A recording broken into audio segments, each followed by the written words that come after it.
Bonjour et bienvenue sur Digital Impact SN. Aujourd'hui, nous allons parler de Starlink, le service d'Internet par satellite qui arrive au Sénégal. Pour nous soutenir, laisse un pouce bleu et abonne-toi à la chaîne Digital Impact SN. Le Sénégal entre dans une nouvelle ère numérique. Une ère où l'accès à Internet ne sera plus limité aux grandes villes. Starlink, le service d'Internet par satellite développé par l'entreprise SpaceX d'Elon Musk, arrive officiellement au Sénégal. Mais au-delà de l'effet d'annonce, une question fondamentale se pose. Starlink est-il une opportunité historique pour le développement du pays? Ou un risque pour notre souveraineté numérique et la protection de nos données? Dans cette vidéo, nous allons analyser cette technologie en profondeur. Son fonctionnement, son impact pour le Sénégal. Le rôle de l'État à travers le New Deal technologique. Et surtout les limites souvent peu expliquées au grand public.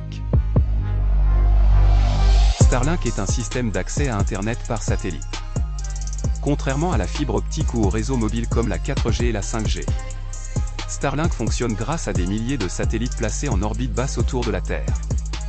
Ces satellites communiquent directement avec une antenne installée chez l'utilisateur.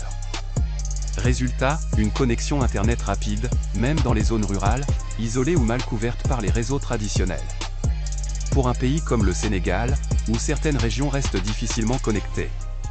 Cette technologie représente une avancée majeure. Internet aujourd'hui n'est plus un luxe. C'est un outil essentiel pour l'éducation, la santé, l'économie et l'emploi. Grâce à une connexion fiable, les élèves peuvent accéder aux cours en ligne. Les centres de santé peuvent utiliser la télémédecine. Les jeunes peuvent se former au métier du numérique. Et les entrepreneurs peuvent créer des activités sans être limités par leur localisation. C'est dans ce contexte que l'arrivée de Starlink prend tout son sens. Cependant, le coût de cette technologie reste un défi important. Le prix du kit et de l'abonnement mensuel est élevé pour une grande partie de la population sénégalaise. Conscient de cet enjeu, le président de la République, Bassirou Diomaye Faye, a décidé de soutenir l'intégration de Starlink dans le cadre du New Deal technologique. L'objectif du gouvernement est clair. Réduire la fracture numérique. Garantir un accès équitable à Internet. Et faire du numérique un levier de développement national. À travers ce programme, l'État entend accompagner le déploiement de Starlink. Notamment dans les zones rurales, les écoles, les universités, les structures de santé et les services publics. Starlink n'est donc pas perçu uniquement comme une solution privée, mais comme un outil stratégique intégré dans la vision globale de transformation digitale du Sénégal.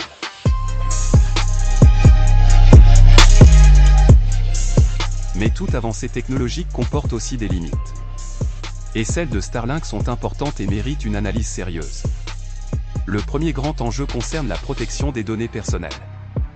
Les données des utilisateurs sénégalais transitent par une infrastructure étrangère, contrôlée par une entreprise privée non sénégalaise. Cela soulève plusieurs questions fondamentales. Où sont stockées nos données? Qui peut y accéder? Sous quelle législation juridique sont-elles protégées? Dans un monde où les données sont devenues une richesse stratégique, la maîtrise de l'information est un enjeu de sécurité nationale. Il y a également la question de la souveraineté numérique. Dépendre d'un acteur étranger pour une infrastructure aussi critique que l'Internet peut rendre un pays vulnérable à des décisions extérieures. Un autre point important concerne l'impact sur les opérateurs locaux. Starlink peut créer une concurrence déséquilibrée, freiner les investissements dans la fibre optique et fragiliser les entreprises nationales de télécommunications.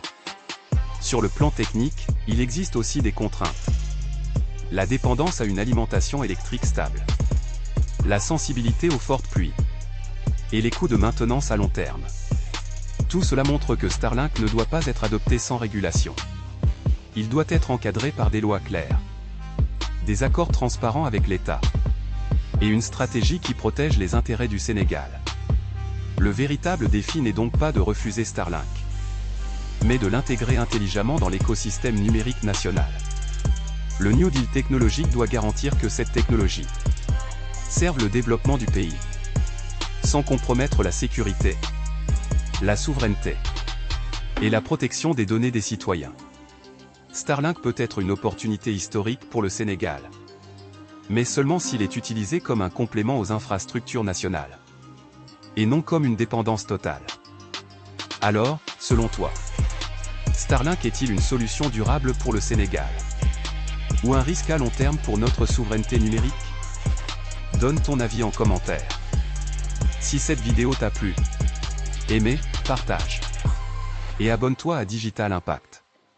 Pour plus d'analyses sur la technologie et l'avenir numérique de l'Afrique.